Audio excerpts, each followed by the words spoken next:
Hello, welcome to the live stream. Okay, all the lights are on in the background. We have a real, you can see daylight savings time in effect right now. In that, like, my background is infinitely darker than it normally is. Maybe not infinitely; it's much darker. I hope that the sound is slightly picking up the fact that it is Kitty's run around race time. My mic sounds kind of low, or did Machka pull it down? Machka absolutely pulled it down. Thank you. We do have a fancy water fountain. It's been having some weird issues lately. It seems to still be fine, but the cats have been complaining about it. Where's the other cat? The cats do this thing where they get separate wet food, and they do this thing where they swap plates, and I try to put them back. But when I tried to swap Kugel back to her plate, she had already finished the food on her plate and was going on to eat Machka's food, and Machka seemed fine with it. So it is so dark. It is so dark. Look at my new background thing. I got this from YouTube. This is like, you can only get it as official YouTube, I guess, merch. It looks like more yellow than it does in person on the camera. I don't really know why. It's like, it looks all red in person. If I move it, can you see? No, it still looks very yellow on camera.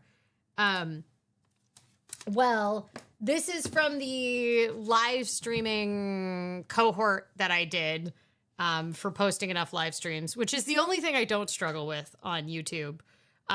So anyway, it's exciting. It's in the background now. I got it in a special box that is like printed with the YouTube logo and everything in it. You can't buy this. It's like only available via YouTube stuff. And I was like, oh, this is the closest I'm ever going to get to a play button, which is what you get once you hit like 100K subscribers on YouTube. And I was like, okay, well, it's almost like an unboxing.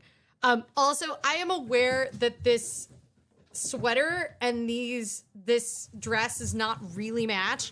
I was wearing this because it's my like red, white, and blue, because tonight is election night. It's an off-cycle election, so there's only like a handful across the U.S. that are interesting. Certainly less interesting than this time last year. We had only one thing on our ballot, which was a parks levy. But it's cold in my house. I did actually turn on the heat, which I haven't done in ages, but I did kind of push it up because I was officially cold enough that I want to wear my warm, fuzzy Edwardian sing. Happy Elect Zoran Day. You're not in New York City, are you? I think it's very interesting how much people are plugged into the New York City election when they're outside of it. The thing that was like alarming to me, and I don't know why I'm alarmed at this point. Like I've been covering this president on and off for 9 years, but I was still really surprised that I'm not surprised that Trump chimed in on a New York City election. Like, he's a New Yorker. I mean, he's a Floridian, but he's really a New Yorker.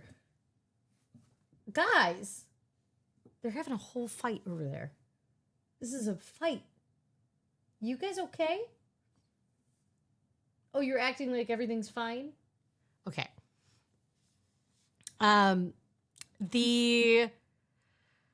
What was I going to say? The thing that kind of surprised me was that Trump was saying that if Zoran Mandani was elected, he would send the National Guard to New York City, which is like on its face not really out of the norm for a thing that Trump would say. It seems like he's a big fan of saying that he's going to send various the National Guard to various cities that he doesn't like.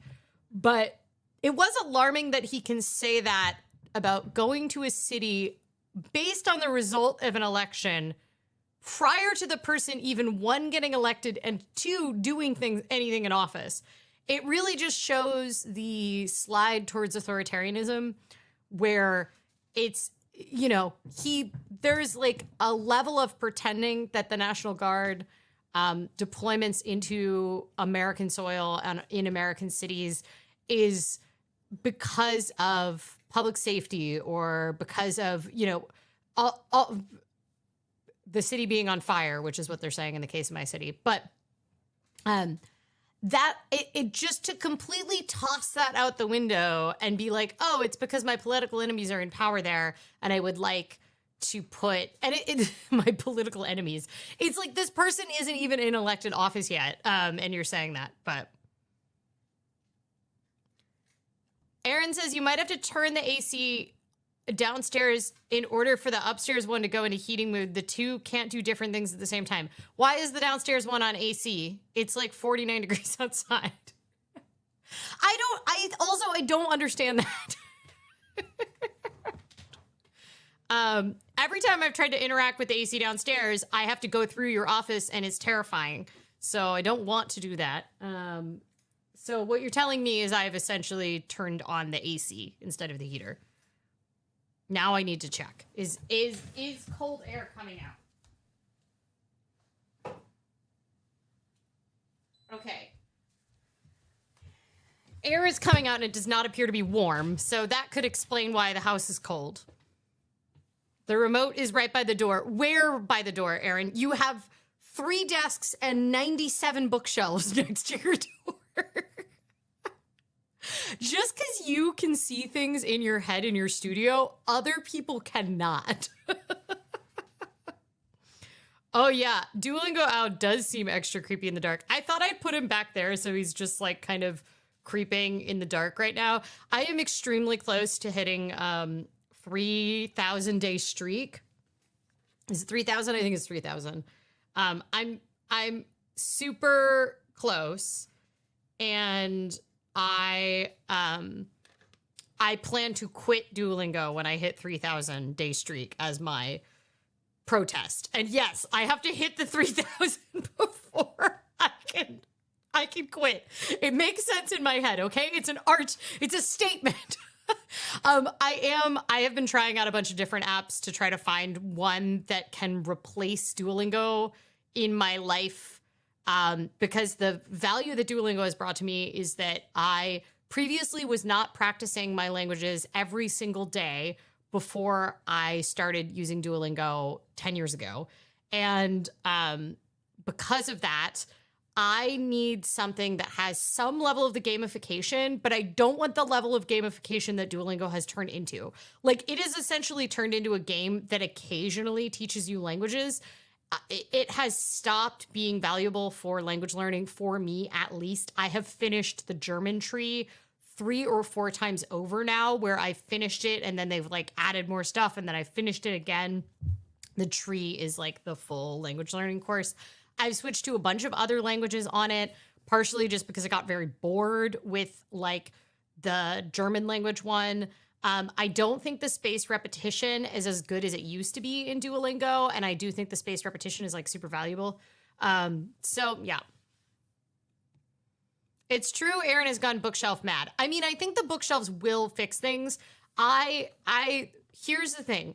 For harmony in this household, I try to just block out Aaron's studio because it stresses me out to no end.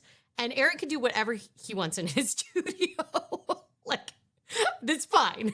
I do think, I get the impression that the bookshelves are an attempt to make it less stressful for him. But like, I am very stressed out by Aaron's studio, and it's not my place to... It's also kind of a magical place. Like, anytime I want a camera or a wire or anything, it just like Aaron like reaches into the void that is Aaron's studio and then pulls out some magical cord. So Aaron says attached to the wall, as though the walls aren't like completely consumed with stuff. I will look for the remote and attempt to turn it off. I will say that the like whether or not it's on AC or heat is extremely confusing. Like the little icons are not very good on our remote. I remember being confused by this last time it changed. It is true. I only go into Aaron's studio, and Aaron has helpfully put up a curtain to block the worst part of the studio from my path. I had gotten into not having to take my bike through it, but unfortunately, because it's good news that they're building our driveway and our bike shed right now. But that means it's been very wet and they have gravel / it's a work site. So I've been having to exit with my bike through Aaron's studio, which involves doing like a 27-point turn with my bike.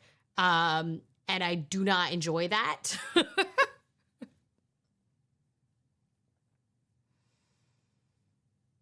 How close is the house, or how close is how close is what? I don't know what we're referring to. I probably got too distracted. Oh, how close to 3,000 day streak. I think I'm like a month and change away, something like that. I actually don't keep terribly heavy track of my streak. I still have not like fully figured out what my plan is, but I think I may actually still be like 50 days away. So we got a little bit of time. I have 2 donuts today. I'm very excited about both the donuts. There's actually like a lot of topics we can talk about, and I do need to be wrapped up by 5:45 for my union meeting tonight. So here's what we're going to talk about. We are going to do a little bit of planner time. Also, there we go. We're going to do a little bit of planner time. This is my Laurel Denise planner. Actually, should I zoom out? There you go. So you can actually see it properly. This is my Laurel Denise planner. We're going to do a little bit of planning in here because it's the beginning of a new month, and also it's always fun to play with planners. Then we are going to have some donuts. We have 2 donuts, and I don't have an Aaron here, so I have to eat these myself. This one is what are they both? This is a apple tres leche fritter. So it's got local apples in it, and then a tres leche glaze. Then this one is a pecan caramel sticky bun. And it is like a full on, it's actually like so sticky that I can't really turn it upside down, but it's covered in pecans. It's got a caramel inside, and then it's like a cinnamon roll kind of style, but with caramel instead of cinnamon roll. So they both look really good. We've got, I've got if you weren't here for the Halloween stream, or if you were, my printer malfunctioned, and so I have now printed the photos from the Dubai chocolate and the pumpkin pie one. Aaron, I would have chosen donuts less big. I would have been a little nicer and considered you in the donut choices, but this is a little complicated, but I bring a reusable container for the donuts because I have to bike them across town now. I no longer live immediately above the donut shop, and they charge for the boxes, as they should. And the boxes are also not the best for biking them across town, so I put them in a reusable container. On the days that I go to the donut shop, I set that out. I also set out my little donut log and the cash for tipping and everything. And I just totally spaced this morning. I set it out, but the cat knocked it off the table where I set it as my staging area. And then I just totally missed that I didn't have it. So then when I got there, they will let you get bags. They have little slider bags, but they're usually not good for the super elaborate donuts to bike them across town. And so me and the staff member, we did our best to find donuts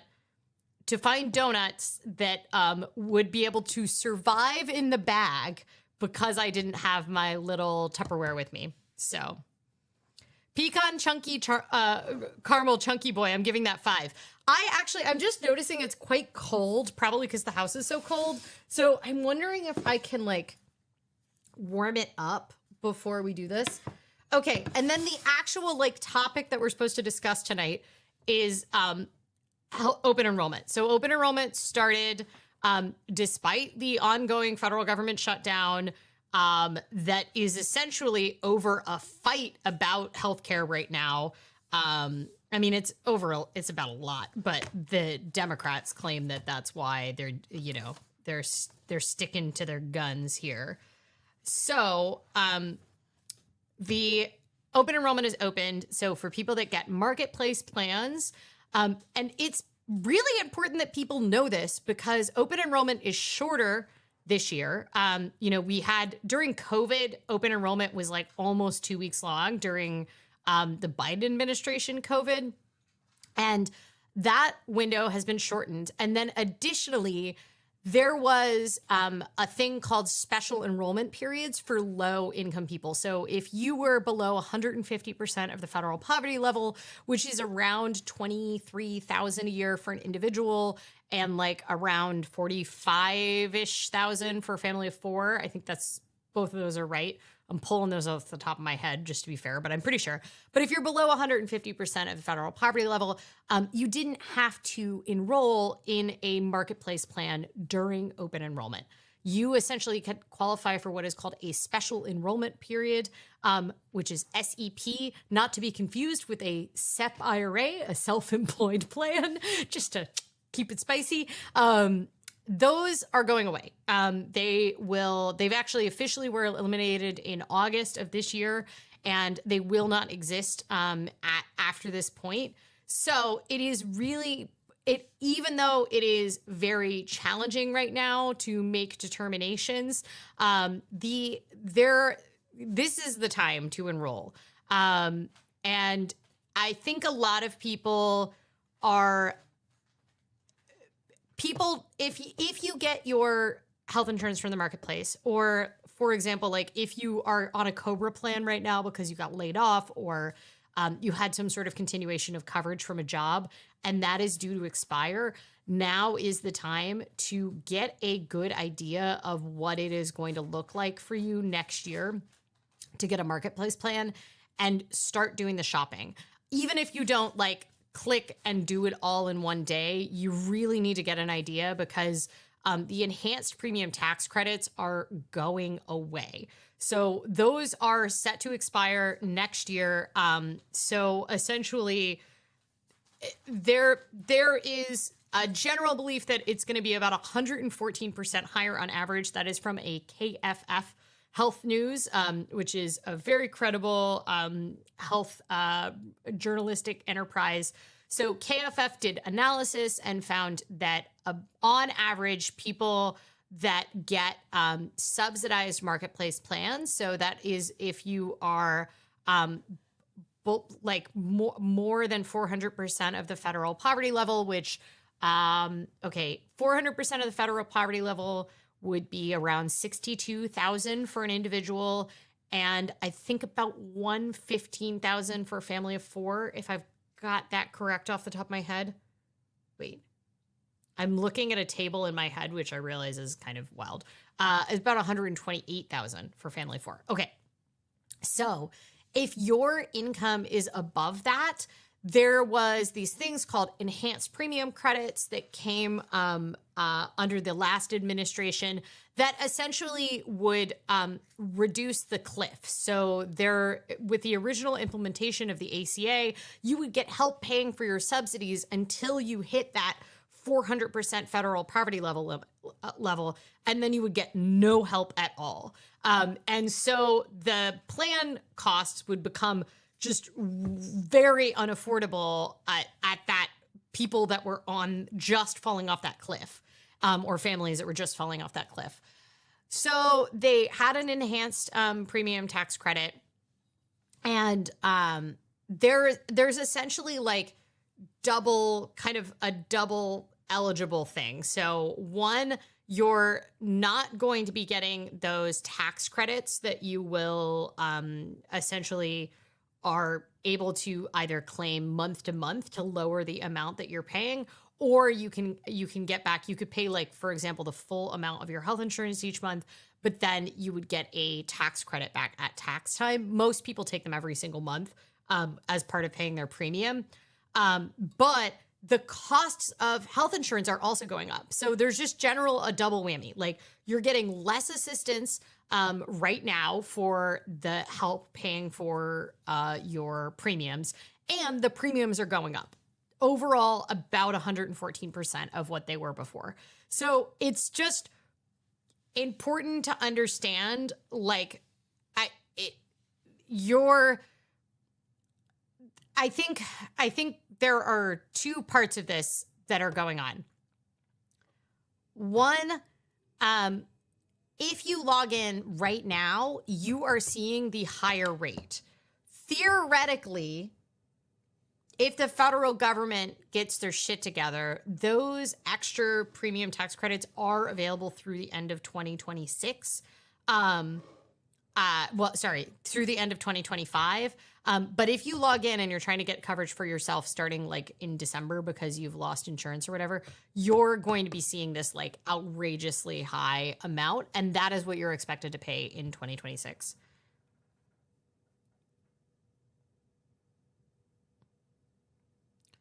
Minnie, it's great to see you again. Wow, that is a wild year. I'm hoping that your new treatment is effective.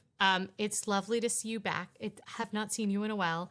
Now we're talking health insurance, which I know you love to talk, but American health insurance.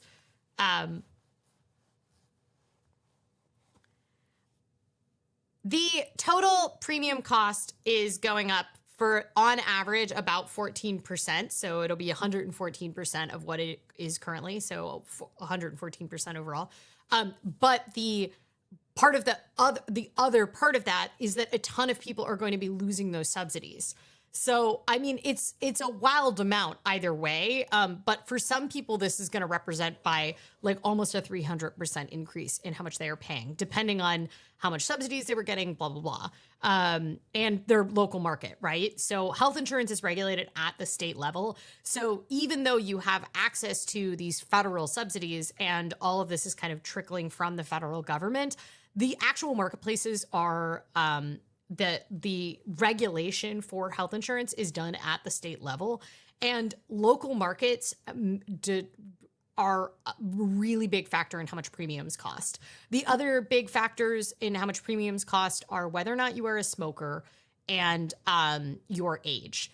And so people that are getting very close to being Medicare age are paying outrageous amounts. So that's where you can really see these like massive jumps.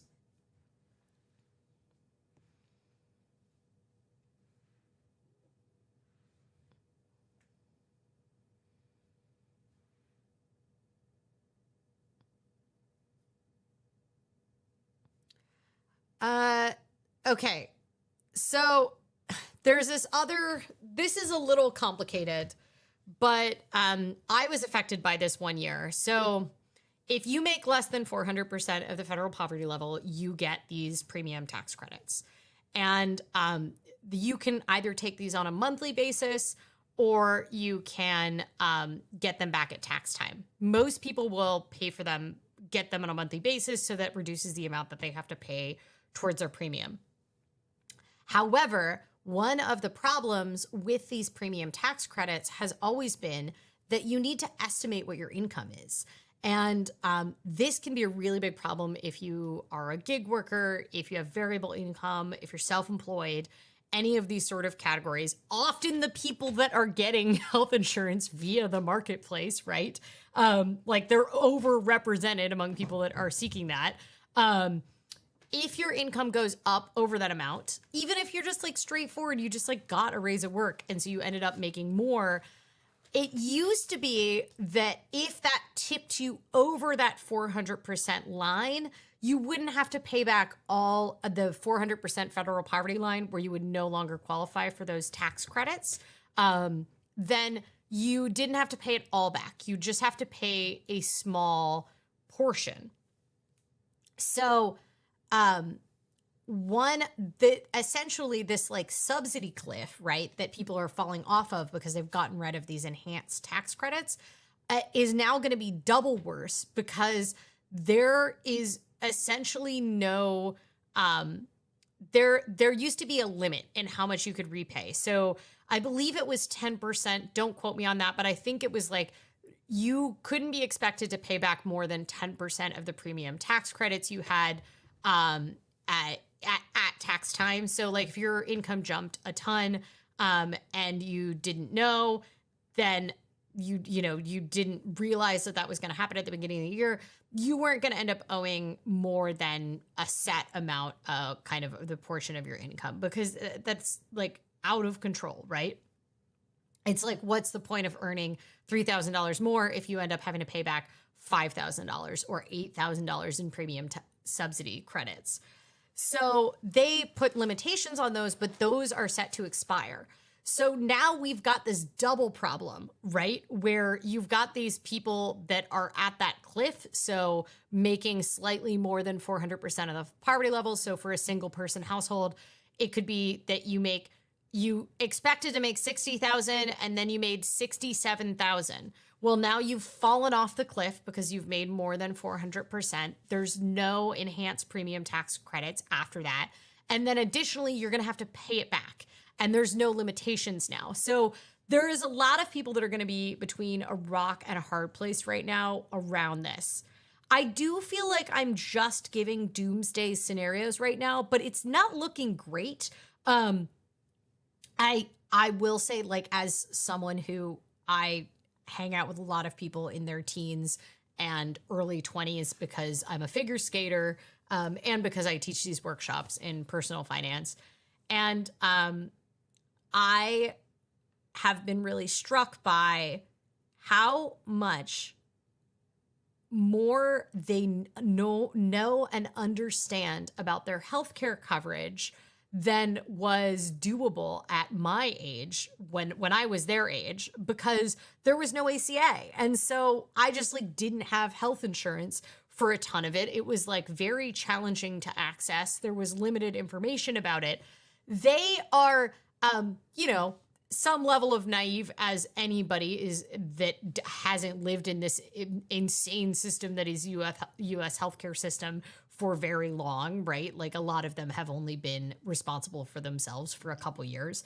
A ton of them are on their parents' insurance, but they do now have a good idea about like which specialists they see and what kind of access they have, or they get access to Medicaid in our state. So if you are, and this has actually been true since before the ACA, but if you are ward of the court at the time that you turn 18, so you're in the foster system or you're emancipated, then you get access to OHP through the age of 25. And that OHP is for us, it's our Medicaid program here in Oregon.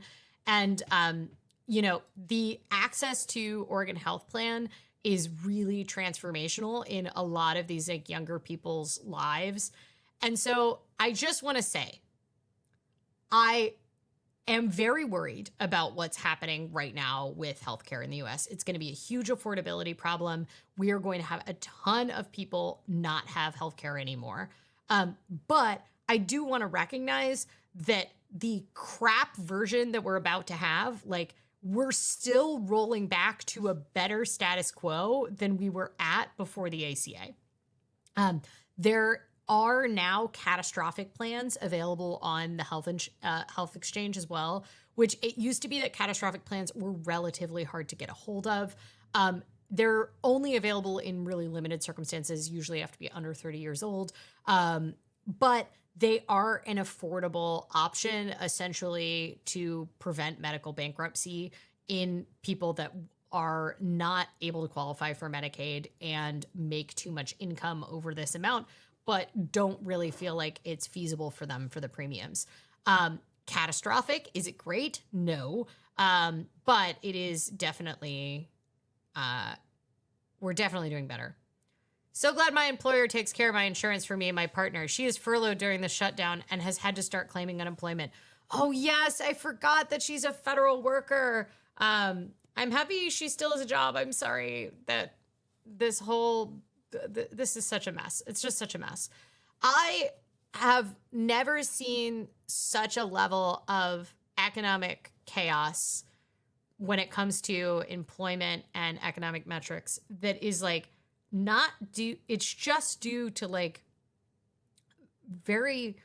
it's a man-made crisis, I guess. I mean, what in economics isn't a man-made crisis, but it is really flooring me how many things we have going on. I mean, with SNAP benefits, right now being delayed and people not getting the amount of SNAP that they expect to get right now. Like a lot of people's cards are at 0, haven't been refilled. It's terrifying. We are going to see really horrific consequences in the richest country in the world. And yeah.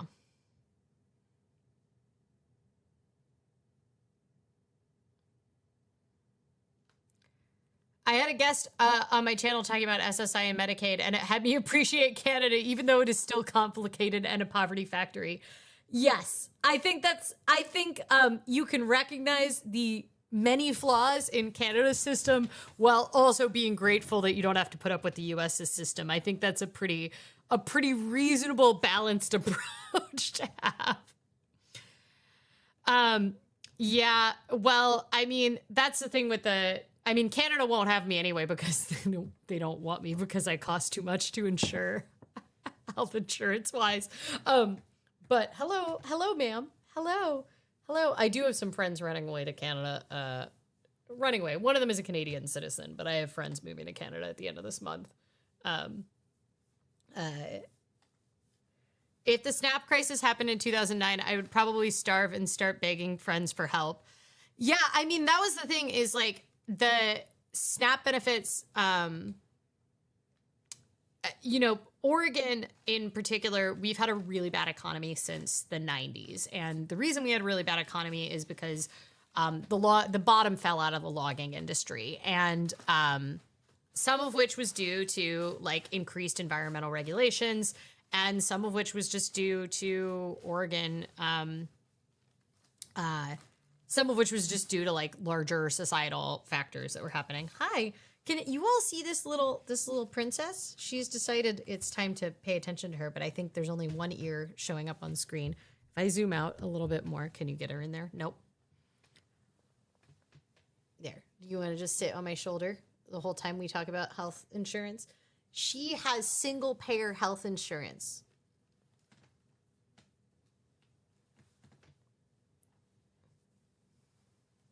Sometimes her health insurance does not approve things, though.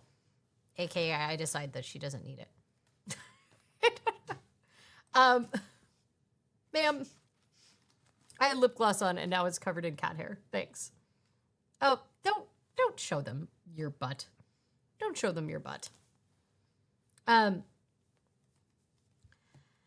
I mean, in Oregon, we did not have the restrictions on able-bodied childless adults with SNAP, largely because our unemployment was so high. So it was pervasively over 10% for long enough that we had an exemption from the federal work requirements for SNAP. Those work requirements got loosened at a federal level, partially as a result of the 2008 economic crisis, but now they're bringing those back, right? So we're going to be bringing them back for both SNAP and Medicaid. So do you want to say hi, Machka? I just heard your stomach digesting. I feel like that's not great.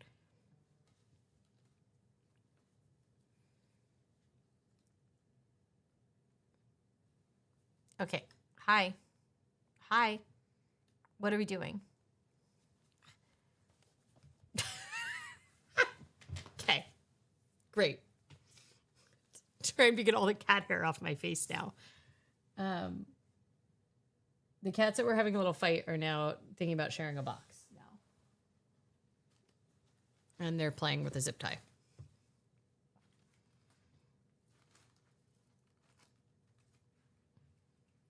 It's good to know what the bottom is to build up from. Oh, I'm so sorry that America's safety net is considered the bottom of developed countries, but it's not great.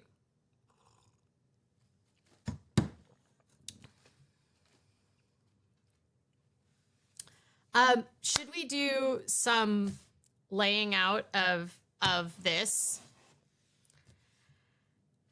I will say in a lot of states, if there has been money available, they have been sent to food banks. So like our governor sent $5 million to food banks to cover the gap.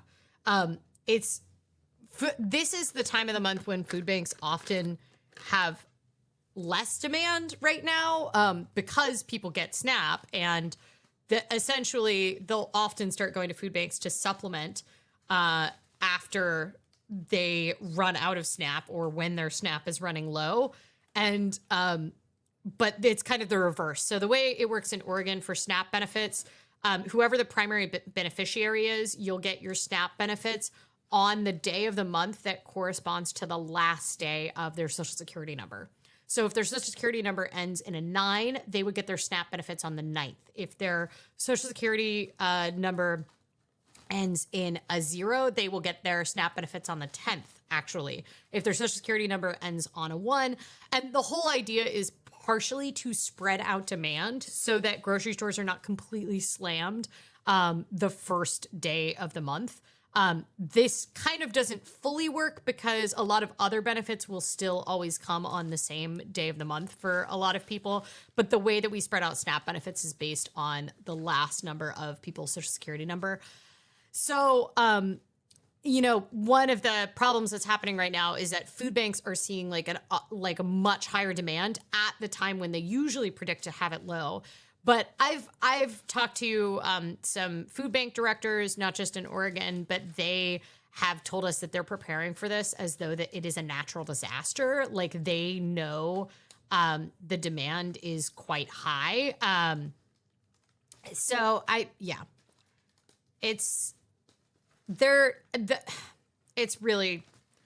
very upsetting to see stuff like this happen because Congress can't do their job. It's even more frustrating to see SNAP is scary. It's concerning. Kids should not go hungry. The healthcare issue is this slow moving boulder that is going to get really bad sometime next year. We are going to start to see the very real consequences and possibly the deaths or the excess deaths that occur from what is happening in U.S. healthcare, unless they make some changes. Because, that's presumably what the Democrats are trying to do the shutdown about. I mean, I don't think they're doing a very good job of governing, but that's my own opinion. Okay. Should we eat a donut before we go into the planner? Because I feel like we've been talking for a long time and we got 2 donuts to eat, y'all. I also have 2 planners to show you. So we could do a plan with me, or I could show you my 2025 planners if you want to see them. I am returning one of them, so I should probably show you one of them before I return it. It's just too big. I decided it was too big. Okay. Let's eat a donut, and then we'll do some planners. Then we'll come back and eat a second donut.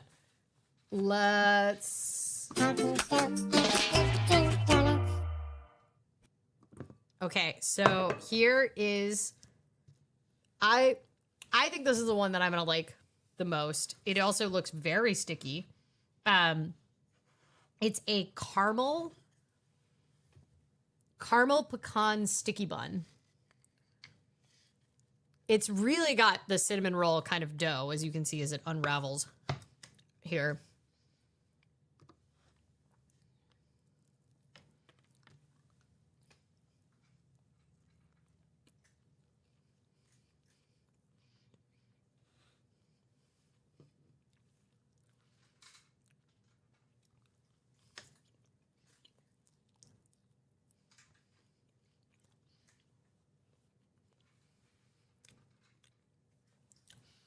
K-Walk comedy. I'm very curious. Why did they make them go into work after the No Kings protest?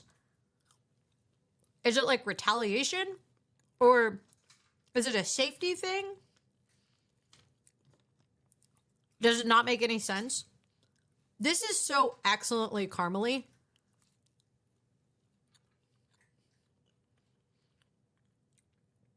It's just a very pecan-y cinnamon roll.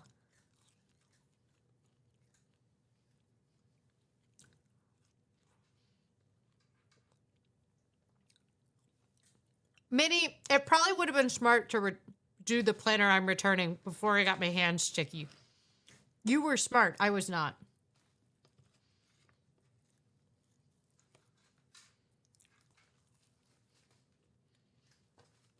This is perfect.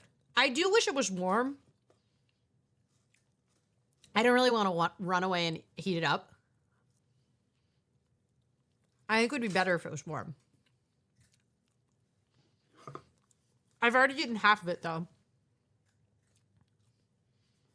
The pecans are not candied, but they are in this. They have the, like, caramel flavor on them, so they're sweet, but they're still primarily nuts, as opposed to being, like, fully candied.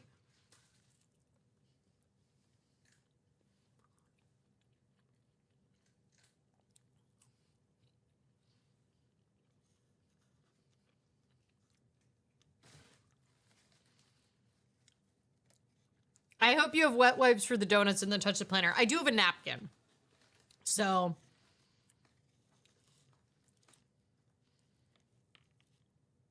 I think this is a 5 out of 5. My only criticism is that I feel like maybe it should be warm, but that's not their fault. Is it a donut? No tax on the donut tonight. Aaron's in Montreal.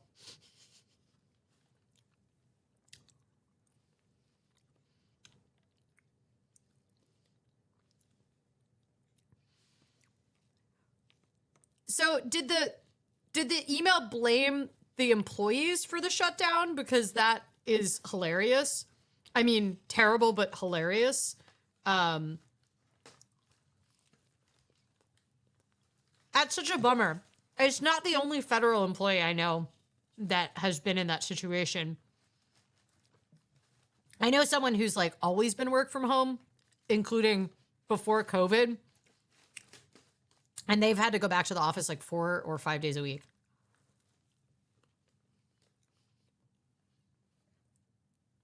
It's designed to make people quit.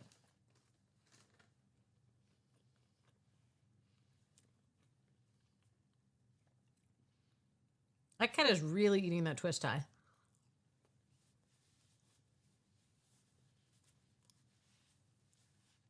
Why do cats like twist ties so much? Oh, yes, Democrats who will be famously hurt by inconveniencing federal employees. I don't know.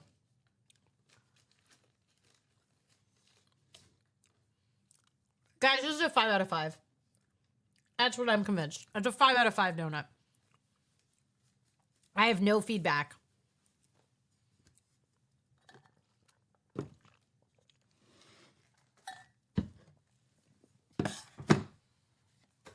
We're going to put it in this donut log. This is, yeah, 5 out of 5.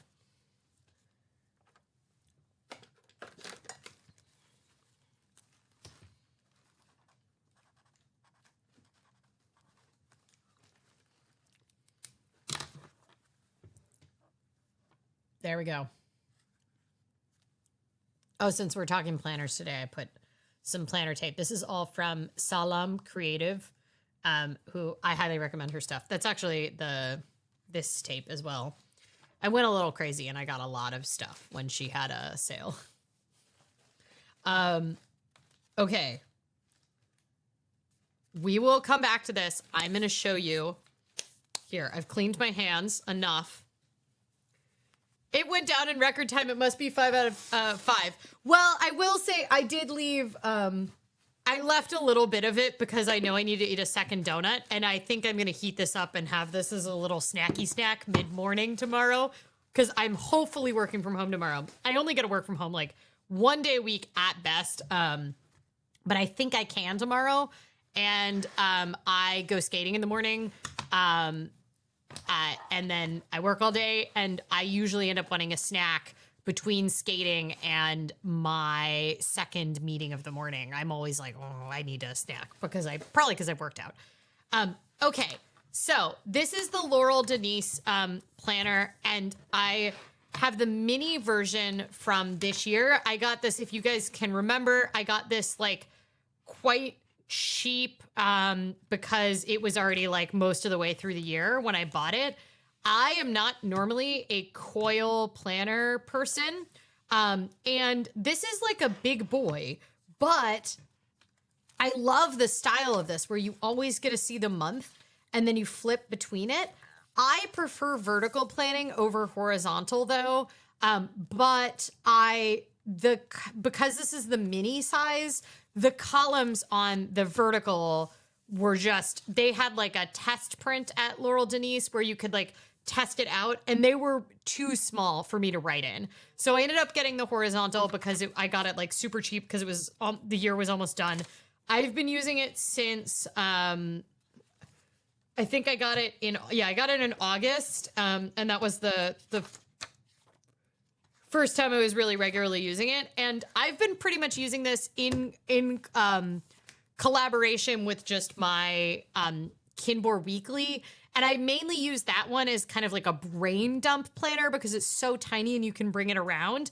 But then this is sort of my like bigger planning document.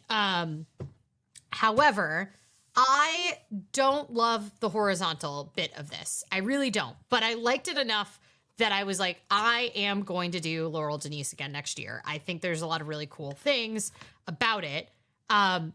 But I wanted to find one that was vertical in some way, but I still wanted it to be relatively small. Because they do free returns, I ordered this one, which is, I think, going to end up being my planner, which is called the Scout. It used to be called the Portrait Planner, but they've changed the names. Also, their packaging is like to die for. So everything is Jane Austen themed in this launch. So I believe this one is called what is it called? Darcy's? No, it's called Pemberley Gardens is the name of this. As you can see, it's extremely similar size to this mini one, but it has a spiral instead of a coil binding. I actually think that this size will work fine for me. And this is new for 2026 for them. So what I like about it is that it's got the same really innovative thing, but they're on the bottom. So it means that your days of the week line up with the days, and I still get that vertical. There's space for notes and everything here, but my other complaint about this layout, it's a very me specific thing, but I have so many washi tapes and it's like my primary decoration method, and I just felt like there weren't as many good places to do washi tape, and this one I could do it all the way across the top. And that part I do think is going to work out well. So this one is called the Scout Mini, and I feel pretty optimistic about it. It's so different than what I would have put on my list of things for myself, but I have really been enjoying this. It's particularly helpful as someone who thinks about a lot of things in terms of the month, but then is very to-do list oriented. So I'm very excited about being able to do this vertically. There's a lot of different ways you can do it. You can do time blocking if you want. And I got washi tape that they have that exactly matches this, that has numbers on it. So if you want to put a number column, you can do it right there. It's still dated. I have to do dated all the time. It also comes with pockets on either side. And I love this contrasting. I like that this is moody while also floral at the same time. So this is the one, I'm pretty sure this is the boy for me. I'm adopting her. She has a lot of pronouns. I'm adopting her. I'm going to be using her next year. Scout Mini. I love the print. I went out on a limb because the returns were free, and I got this other one. And it is huge. But I liked all of the possibilities so much, and I'm about to have a new office that has so much extra desk space that I was like, maybe I can do this. So I'm pretty sure I'm returning this, but this one is the Anne. And it used to be called the Vertical, but it's so big. but it has the vertical planning while you can also see the month at a glance. This is a very specific to me thing that I kind of liked about it, was that my Monday and Tuesdays are my weekend. And then like my heaviest work days are Wednesdays and Thursdays. And then these are kind of my lighter work days because I'm hosting. So I'm not usually reporting and stuff on these days. Anyway, I was like, maybe this is the one for me. And I can do a very long to-do list on the side. It's got so much great potential. It's so big. Like, that's not even the whole page here. It's definitely for someone who doesn't bike between the office and work and have to already carry a bunch of equipment and my lunch and everything with me. I love the idea of this. I think if you had multiple clients or if you were like a homeschool parent, I could see such potential in this. It's just too big for my preference as someone who like primarily uses a Hobonichi Weeks size, which is like, it's like the size of this right here. It's just too big. This print on the cover is called Bewitched, and I love it. It's like so bold and so bright, and it's got like a pretty cool contrast on the side. But I ended up deciding that it's just too big, so I am returning this one. I was thinking about making like a detailed video about it, but I think there's plenty of other videos out there for it. I am extremely happy about the Scout for next year, and I need to start like planning for 2026 already. I'm trying to decide if I'm going to China in March. And if I am going to China in March, I got stuff to do, y'all. So, anyway, I am pleased with this. I think it's going to work. It is big, but it's compared to my like Kimbor Weeks, but it's not so big. And I think it has just enough space that I can really get things done. The biggest, plus for me is that like, look at the size of the monthly grid versus this, because I have had a lot of trouble getting everything fit into this monthly grid, and I've had to really like scale back what I put in it because it is hard to write in there. So I'm excited to have this bigger boy here. I have to have month at a glance, and I really love the week inserts, but I wonder if I'll ever buy another planner once this school year is done.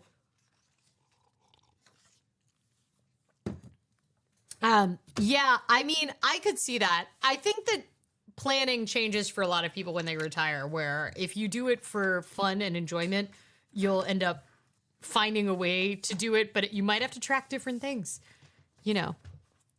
That's where I think, you know, you start doing like wellness planners. Also, you do like 27 other things, so you might still need a planner even when you retire. Should we eat the second donut, y'all? Or should we go back to planning my week? I said we were gonna do kind of a plan with me today, but I ended up just like needing, I needed to plan. And so I kind of got ahead of it and I already did it. This is an insert I just got that I'm pretty excited about. And I think I'm going to use it as an editorial calendar. So it's like a white erase one. And right now I kind of list my stories that I'm working on over there. I was putting them on sticky notes and moving them around, but I actually think it would be better to do them as a Kanban board. So I'll have sticky notes for all of the stories I'm working on here. And then it'll be like idea, reporting, filed. And I can move them over like a Kanban board. I think that could end up working really well because the eventual me filing them, they've kind of been released to the world, and I don't need to worry about it as much. So yeah. I'm writing 500 to 1,000 words daily in November, so I'll be giving myself all kinds of monthly challenges in retirement. Is it like a NaNoWriMo thing or just your own personal NaNoWriMo? Childless Crane Lady. Yes, it is a Laurel Denise. I just showed off, if you managed to scroll back a little bit, I just showed off next year's ones and the one I'm sending back because it's too big. But this is the one I've been using, and then I'm also using it with my Kinbor Weeks, which is just sort of my take around planner. But this is next year's, which is a Scout. And this is what I'm most excited about, is that the days of the week line up with the month, and I'm back to vertical, which I do really prefer, like vastly prefer. I am pretty excited about the tape that I got too. And let's see if I can... Let's see if we can do this washi tape for you guys so you can see it. So this is the washi tape I got from Laurel Denise, and it's allows you to do like the times of day in here. So if you wanted to time block it, you know, from 6 a.m. to 6 p.m., you could just do it right here. Doop-a-doop.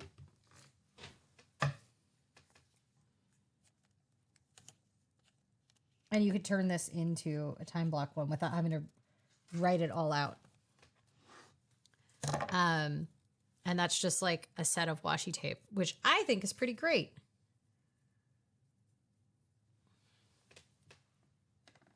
And it like matches.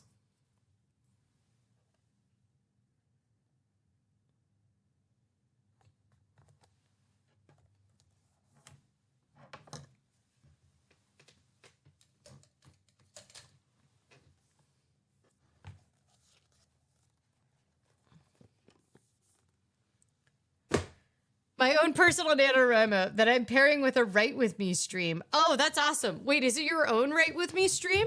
Because I would join you holding a Write With Me stream. That sounds very fun. Okay.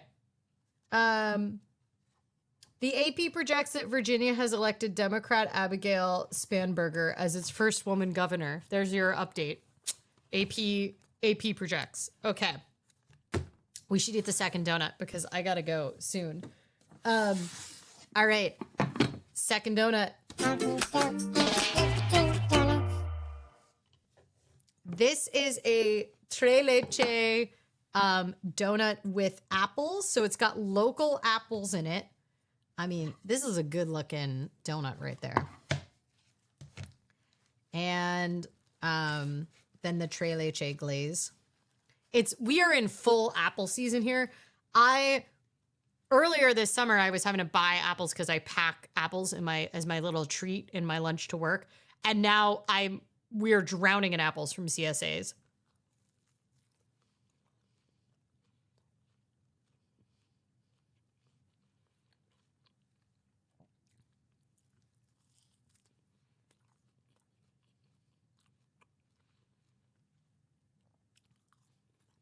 Oh my gosh. The glaze is perfect. It's like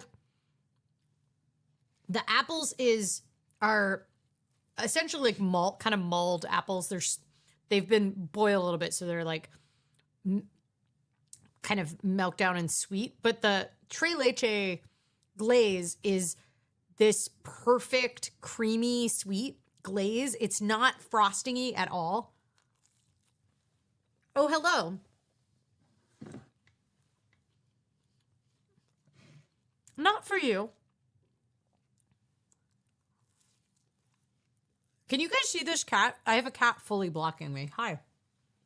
Come on up. No donuts for kittens.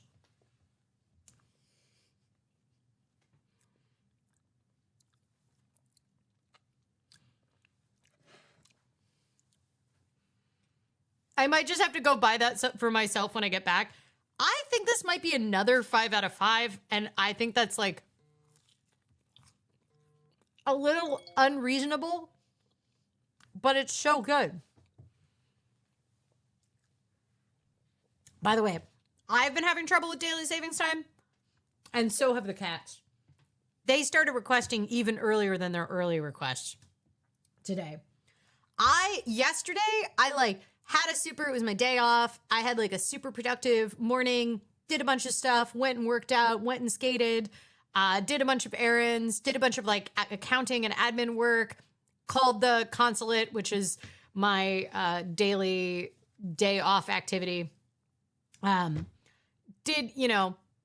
Very productive. Then I got home at like 3:30 p.m.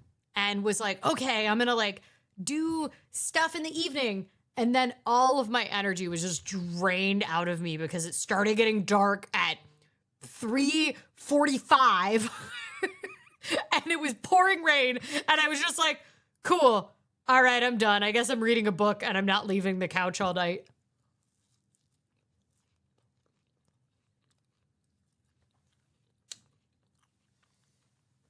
Yeah, I think you're right. Sometimes you just are going to have 2 5 out of 5 donuts. I'm calling it. It's 5 out of 5. This is perfect.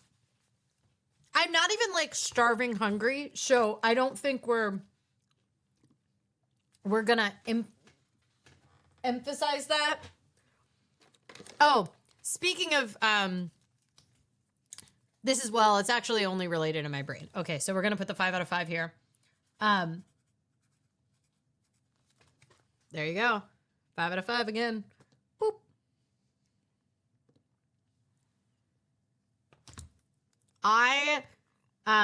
So this is related in my head. I have wanted these like little Spice Village things, which are tiny houses that you put your spices in. They came out in the 1990s, and they are like highly coveted among a very particular group of like antique collectors and kitsch collectors. And they were $29.95 a month, and you would get 24 of them over 2 years. And they came out in 1989 through 1990, I believe. They are highly coveted. They come from this company called Lenox that makes kind of like higher end collectible pottery sort of stuff, and like dishes. They're very cute. It's like a little village for your spices. That's what it is. They're adorable. I've wanted these on and off for like 10 years, but I am not willing. They are marked up like crazy on the internet. Like wild. It can cost like $1,000 to get a 24-piece set of these. And they are not $1,000 worth of quality. They just get very ridiculously marked up. So the like holy grail is that you stumble into an estate sale where someone doesn't know the value of them, right? Or you collect like piece by piece at thrift stores until you finally get your complete set. That has not happened for me. I have seen one once at an antique store, and it was priced like $50 for a single like spice container. And I was like, I'm not going to spend $50 on a house for my parsley. They reissued them late last year. The Lenox company reissued the whole set, and you were able to order it. I went back and forth. Should I do this? Should I do this? Because it's a lot of money on a house for your spices. This is dumb. My spices already have containers. There are a lot of problems, but, you know, and they don't look like a cute little village that I could decorate for different holidays, which I would absolutely do for my little spice village. Anyway, it's like $300 for 24 spice containers. It's not, no judgment if it brings you joy, but I sort of ended up deciding that it did not pencil out for me. It's also like more clutter for my kitchen, even if it is like cute clutter and useful in that like I use spices every day. Do I really need this? Is it going to end up being one of those things that's like at an estate sale and everybody's excited about it? Or is it going to be one of those things where you are decluttering your kitchen in 5 years and you're like, why did I spend so much money on these spice containers? So I dithered on it, and they ended up they sold out on the site. late last year. They've just issued a new pre-order for them again, which makes sense because it's like about to be Black Friday, right? So they're trying to capitalize on that. I think I've completely talked myself out of it. It feels like extremely tone deaf when people are not getting their SNAP benefits to spend $300 on containers for my spices. There's this other part of me that's like, oh my God, it's like a present for the new kitchen because we're going to have the new kitchen. I know where they would live. I've already like identified where they would live if I got them. But is it reasonable? $300 on a spice container. There's a lot of other things $300 could buy, including like I could just donate it to the local food pantry. Do I really need houses for my spices? No, I do not need houses for my spices. But man, has there ever been 2 5 out of 5 donut days? I think there has before, but I might have been very hungry. Anyway, I've already de-influenced myself, I think, out of them. I'm doing my typical tactic, which is that I overthink it and then I'm going to wait it out and they're going to sell out. And then the choice is made for me, which is a pretty good tactic. I don't think I'm getting like extreme FOMO, which is probably a good sign. I don't tend to be that inclined towards that. Like I'm not one of those people that's like really upset that I could have gotten a good deal and I missed out on it. I just kind of feel like, well, I saved $300 if I don't spend the $300, right? And this is not an essential purchase. So it is time to up your vitamin D if you live in the Pacific Northwest. Even if you have a lot of melanin, it's actually the vitamin D deficiency can be even worse if you have a lot of melanin here. Childless Crane Lady says, sounds like Oregon to me. It is Oregon, but every year I forget about it. I forget, like I get initially excited about indoor activities and like the fact that I no longer am missing a bike ride every minute of every day in this, because that's the thing. In the summer, it's like we pack so much into like 3 months of good weather in Portland that I'm usually exhausted by the end of the summer. But then I was like, oh, daylight saving time though, man. Also, I didn't even get my extra hour of sleep. So I had Saturday off because I got it as a comp day because I had an event last week. So I took it off because that meant I didn't have to wake up at 3:40 in the morning after Halloween. But we ended up going to go to bed on Halloween fine. I slept like a ton of hours on Friday night. And then we had daylight saving time on Sunday night. And I did have to wake up at 3:40 in the morning. I went to bed at my like normal 7:40 p.m. bedtime, but I had taken prednisone earlier in the day. And then I think also the combination of the time change, I actually slept terribly on Saturday night. And I was very upset that I was primed for an extra hour of sleep, but then I ended up getting less sleep than I do on a normal work night. Y'all, you have to tell me what you're looking forward to this week, because I have to leave for this union meeting in like 5 minutes. Hi, Machka. What are you looking forward to? You want to come up here? Want to come up? You're staring at me. Okay, what am I looking forward to this week? Hi. What you doing?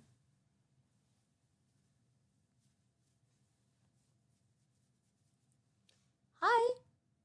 Hi. What are we doing? What are we doing?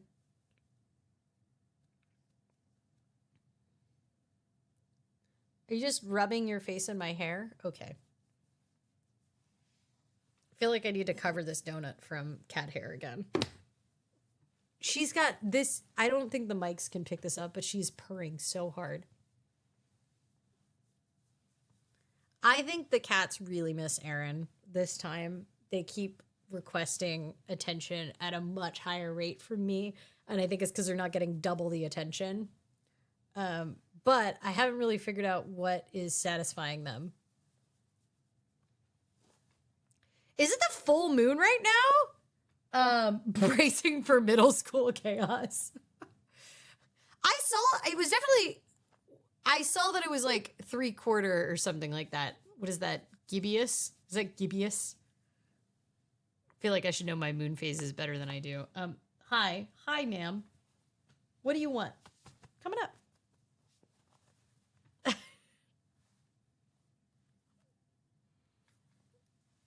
One of my ears is just filled with purr sounds. The cat is looking forward to pets this week. I think she's looking forward to Aaron coming home. I am a poor substitute, I think. I'm looking forward to whooping cranes. What are whooping cranes? Thank you for keeping on theme, childless crane lady. You always can bring it back to cranes for us. What are whooping cranes? I don't know enough about cranes. Okay. Are they the whomping willows of the crane world? I've suspended 6 kids this week, more than the entire months of August and September combined. Man. Oh. I also wonder if maybe the, like, chaos that's happening politically is, like, trickling down to the kids. They are beautiful white cranes, rarest crane in the world. Is this their, like, top season? Are you just visiting them? Why do you know that they're coming this week if they're the rarest cranes in the world? I'm asking you questions that I'm sure are extremely obvious to you, but I don't know anything about cranes. I'm going to a Bizarro museum with a friend on Sunday. Oh, that's nice. We have one of those here, and people seem to really like it. There were 25 left in the wild in 1945. Ma'am. I can't read my screen because I have a cat butt in my face. Okay, well, you all can read it. Thanks to conservationists, there's 800 something, and we survey them. That's an interesting take. I know if the SNAP situation is affecting a lot of my kiddos. Yeah, I kind of wonder about that because, right, like, hunger is definitely, like, a huge factor on learning outcomes and, like, attention span. And the kids are still getting breakfast and lunch if they qualify at school or if their school has it. But obviously a lot of them are having, like, you know, issues with their parents don't have as much food at home right now. So, but her butt is wrestling your face. Yeah, she's... Do you want to say hi to everyone, Machka? Okay, no. They're flying through Nebraska right now, and I'm kind of on call to go out and find them when they arrive in the area. Thanks for making me laugh. I appreciate getting to learn about cranes from you. Hi.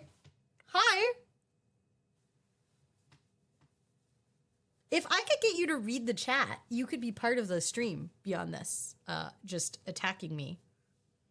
You need so much attention. Your sister's just totally asleep, but Machka needs a lot of attention.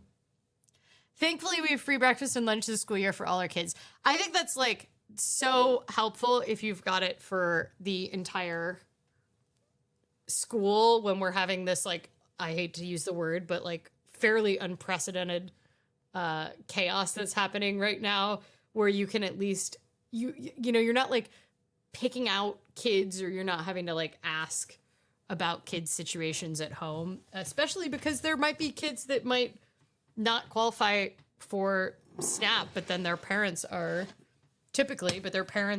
like federal workers or whatever it might be, or federal contractors, and therefore affected by that.